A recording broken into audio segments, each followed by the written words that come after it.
Bloomberg Audio Studios. Podcasts, radio, news.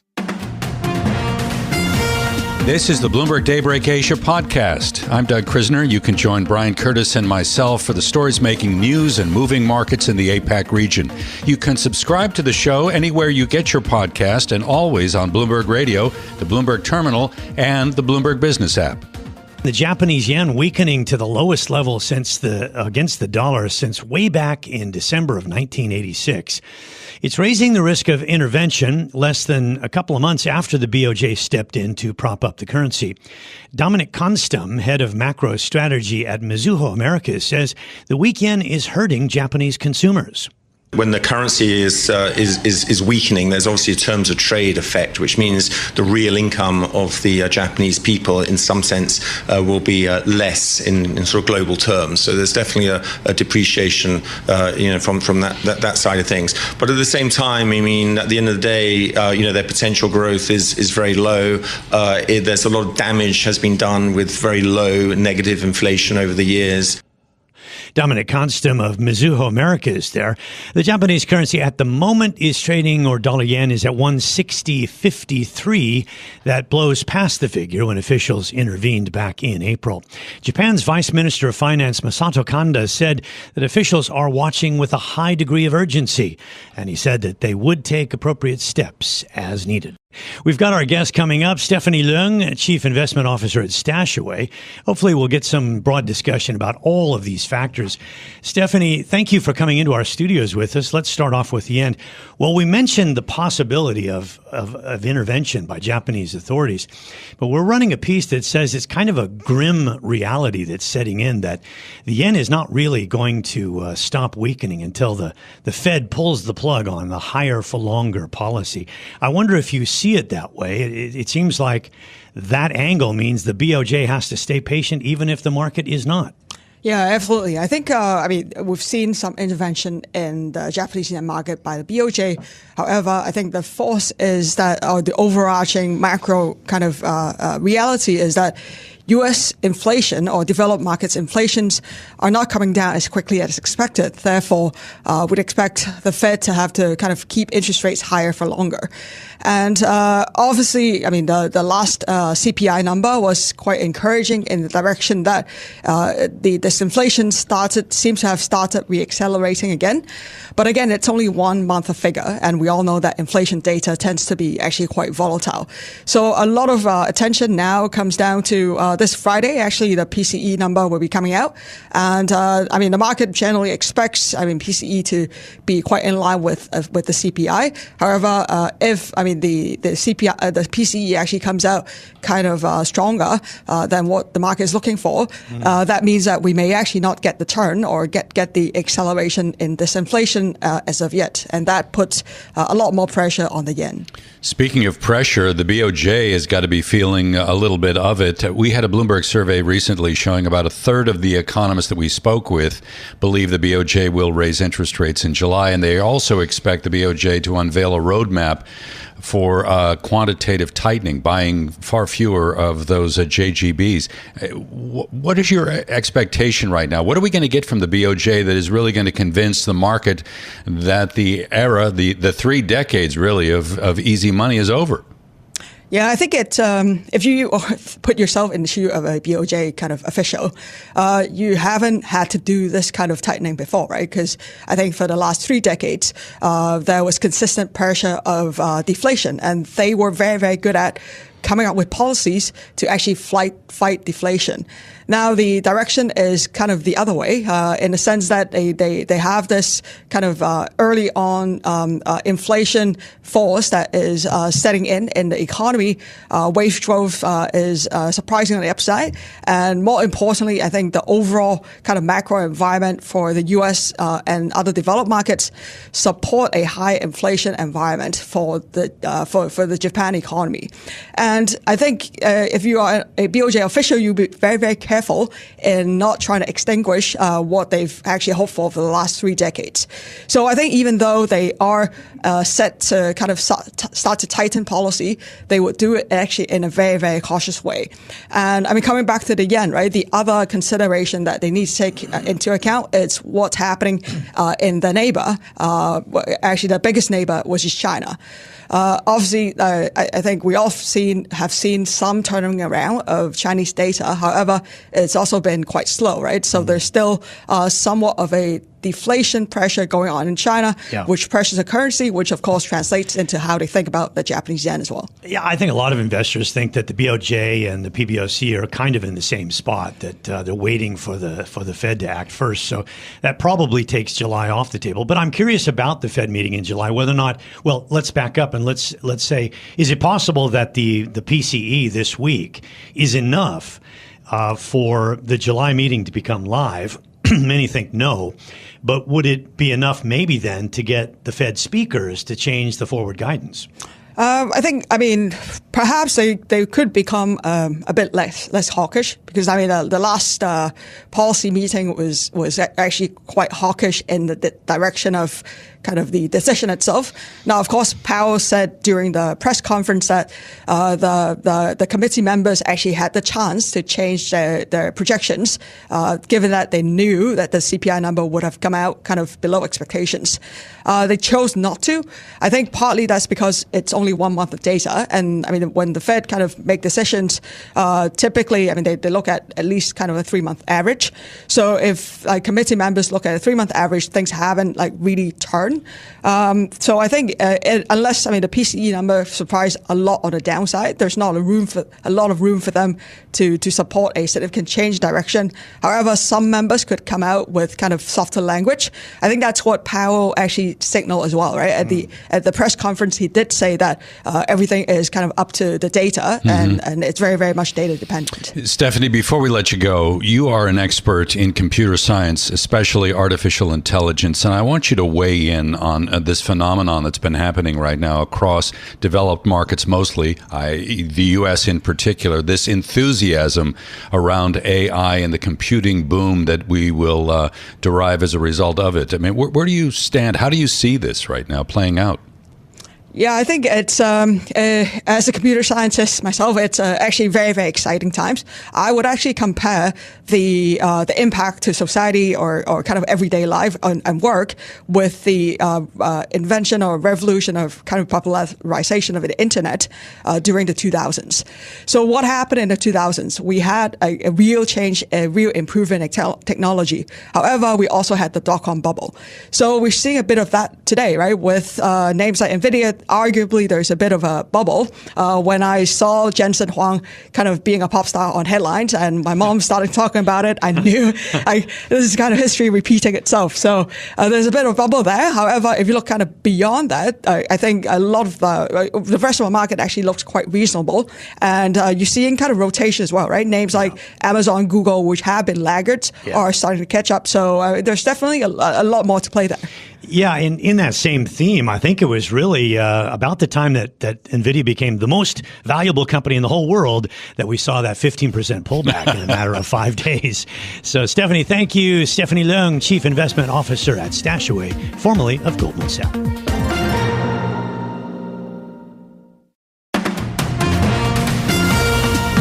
Joining us on the program is Charu Chanana, Global Market Strategist and Head of FX Strategy at Saxo. Charu, thank you so much for joining us.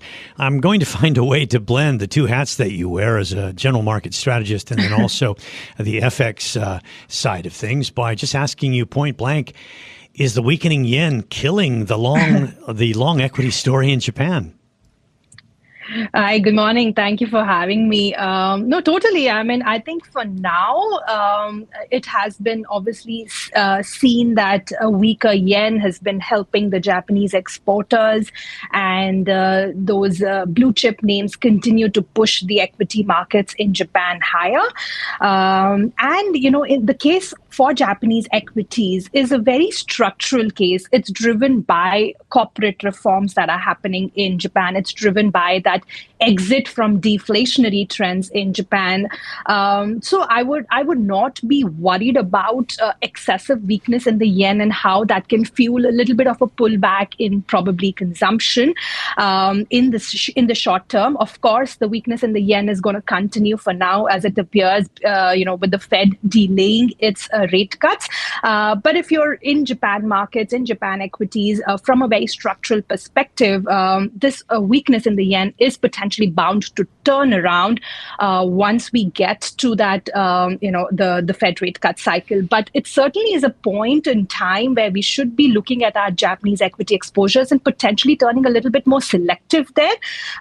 Certainly there are some great dividend plays in that market. Geopolitical risk has also obviously helped Japanese equities in some way or the other as investors have been trying to diversify out of China. So I think those sections of the Japanese equity market still remain quite attractive. So, Charu, how would you handicap the risk of intervention from the monetary authority in Japan right now? I mean, you mentioned the Fed, and we're waiting for that pivot. We haven't received it yet. The first rate cut may be likely to create a shockwave through the foreign exchange. But how are you assessing the risk of intervention from the monetary authority? Having seen how miserably this potential intervention we saw in April has failed, and we're back at these 160 plus levels, I would think that Japanese authorities want to really see a strong case of intervention, and I don't see that right now. They're certainly more worried about the pace at which the yen declines, not so much about the levels it's trading at.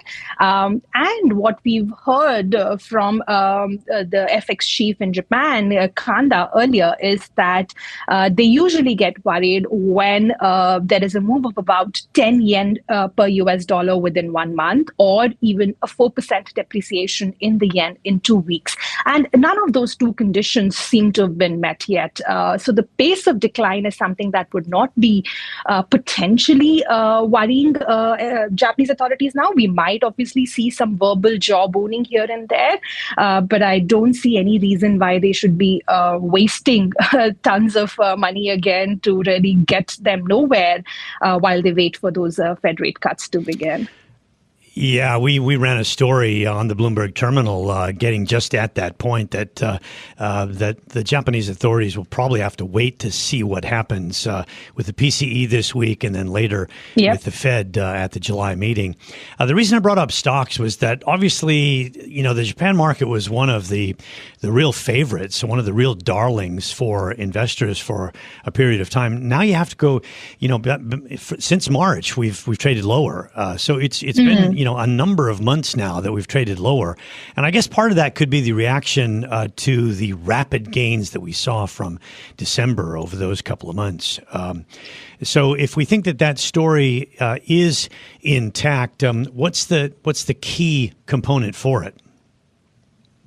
No, certainly. We've seen some amount of pullback, some amount of sideways trading in the Japanese equity markets. And that's obviously potentially coming from some of those investors who were more like tactical and short-term investors, obviously locking in their gains after the rapid run that we've seen in the last year or so. But like I said, for me, Japan is a story about exit from deflation. Japan is a story about corporate reforms and more dividend payouts, more buybacks. For me, Japan is a story about higher geopolitical risk in the global economy, which means Japan equities become a little bit of a safe haven in that sense. So I'm still looking at it from a very selective lens. Of course, the pullback in the Japanese yen has been helping once again in recent weeks. But if we were to continue to position for the strengthening of the yen and the eventual start of the Fed rate cut cycle, that means the index level can obviously see a deeper pullback as well, because all those high market cap names are potentially those that are exporters and dependent on the weakness of the yen to really continue to gain as well. Charu, very quickly, 30 seconds. What would cause you to change your opinion on Japanese equities? On a very positive note, if we were to see geopolitical tensions end and US-China on a very, cordial, happy note, then I think Japan would face outflows as investors would rush back into the China markets. I think that would be one downside risk. Charu, thank you for joining us. Charu Chanana, Global Market Strategist and Head of FX Strategy.